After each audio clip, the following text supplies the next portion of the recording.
L'ONG Oxfam et ses partenaires que sont l'association Aidons l'Afrique Ensemble AAE et Développement Solidaire Durable ont procédé le mercredi 7 août 2023 au lancement du projet de lutte contre l'insécurité alimentaire chez les personnes les plus vulnérables dans 6 pays. Dans la province du Yatenga, au nord du Burkina Faso, ce projet serait mis dans 3 communes à savoir Wayuguya, Kosuka et Rambo. Selon le directeur pays de l'ONG Oxfam, Omer Kabore, ce projet financé par l'Agence norvégienne de coopération au développement à hauteur de plus de 590 millions de francs CFA vise à améliorer l'accès à une alimentation suffisante et nutritive, la promotion des pratiques agricoles durables et le soutien à la résilience des communautés face aux défis climatiques.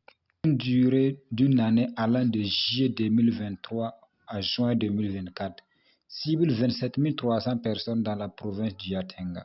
Ce projet fait que la population de ces communes sont affectées par l'insécurité alimentaire. Par l'insécurité alimentaire due aux effets du changement climatique, par l'insécurité alimentaire due également à des problèmes d'insécurité. Partant de cela, plusieurs personnes sont dans des situations d'extrême vulnérabilité.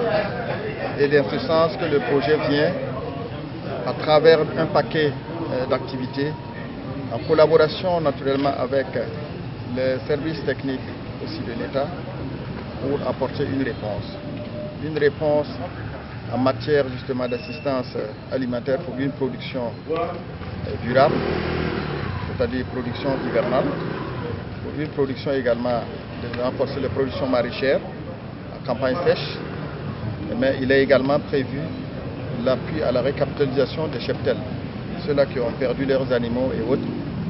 Ce projet contribuera à leur doter d'animaux pour leur permettre de relancer leur activité et également pour les personnes déplacées internes ou autres personnes vulnérables de pouvoir entreprendre des activités qui leur permettent justement d'exploiter ces créneaux-là pour se faire des revenus à travers l'élevage, la bouche ovine et autres.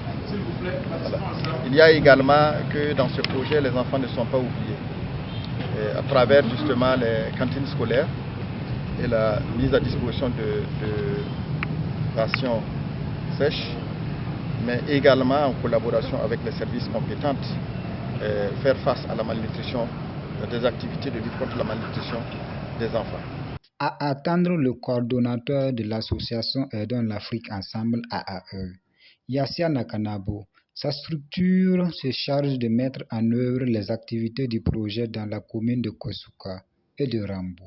Plusieurs entités, notamment les services déconcentrés de l'administration, les leaders religieux et coutumiers et les bénéficiaires seront mobilisés pour l'atteinte des objectifs fixés. Ce projet serait mis en œuvre dans la commune de Kosuka et Rambo, qui est la zone d'intervention de AAE. Les principales activités sont la production agricole, la production maraîchère, il y a les renforcements des capacités en lien avec des activités génératrices de revenus. Il y a aussi des activités en lien avec la nutrition dans les CSP de notre zone d'intervention. Nous pensons que si nous agissons sur la production agricole, si nous agissons sur le renforcement des capacités, si nous agissons sur les activités génératrices de revenus, si nous mettons l'accent sur la nutrition pour éradiquer la malnutrition, nous pensons que la vie des populations va s'améliorer. Donc voilà l'objectif, l'impact de ce projet au finish. Et la mise en œuvre, c'est-à-dire que c'est une mise en œuvre collaborative avec les communautés bénéficiaires, les administrations locales, les personnes ressources. Il y a aussi les communautés religieuses et traditionnelles seront tous impliqués. Et c'est cet ensemble d'acteurs-là qui vont œuvrer à ce que nous puissions dérouler l'ensemble des activités sur le terrain. Les activités du projet Awayuga seront conduites par Développement Solidaire Durable. Son responsable indique que l'approche faire sera adoptée dans la mise en œuvre des activités. Sa structure veillera à cibler les personnes déplacées internes et leurs hôtes, les femmes dépourvues de capacités productives. Le projet intervient dans 3 communes et DEFSO va mettre en œuvre le projet dans la commune de Wayuguya. Les bénéficiaires de ce projet sont les communautés les plus vulnérables, que sont les hôtes et les PDI, et aussi qui visent majoritairement les femmes qui sont dépourvues de capacités productives agricoles. Ces bénéficiaires seront ciblés à travers l'approche ASOIA pour s'assurer que ces bénéficiaires répondent aux critères de vulnérabilité, les PDI aussi.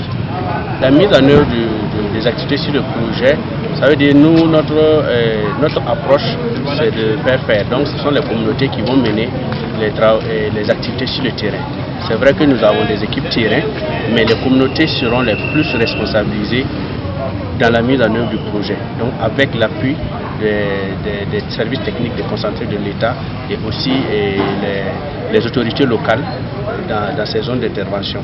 Bénéficiaires, Boubacar Ouedraogo accueille les actions de ce projet avec une joie immense, convaincu qu'elles viendront renforcer les acquis d'un autre projet qui vient de prendre fin. On apprécie bien le projet est la bienvenue parce que ça va venir compléter ce que nous on avait.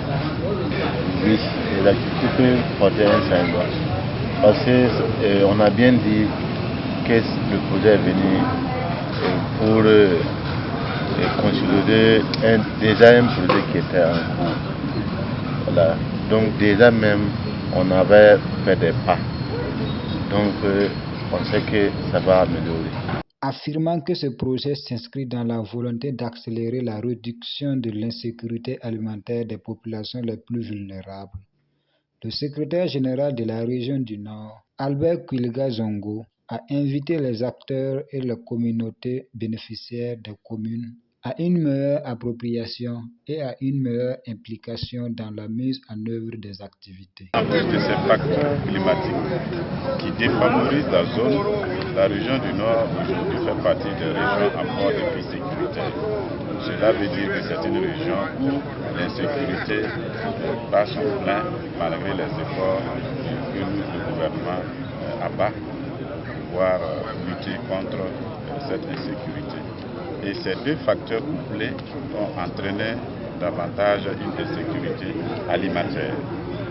Et aujourd'hui, l'ONG Oxfam avec ses partenaires qui a mis en place ce projet de lutte contre l'insécurité alimentaire au profit des personnes vulnérables. Entendez par personnes vulnérables, les personnes déplacées internes et les populations hors surtout, pour permettre à ces personnes-là de pouvoir avoir mieux en production agricole, en production alimentaire, pour lutter efficacement contre l'insécurité alimentaire. Nous voyons ici un projet qui va contribuer à développer l'autonomie des personnes déplacées internes. Et cela est très important, puisque à partir du moment où ces personnes déplacées internes pourront mieux cultiver, mieux élever, pour pouvoir avoir des revenus, et cela contribue beaucoup à leur autonomie. Donc c'est un très bon projet que nous apprécions, que nous sommes venus accompagner ce matin pour que toutes les activités du projet puissent être déroulées, présentées à tous les acteurs qui vont apprécier, amender pour accompagner efficacement la mise en œuvre sur le terrain.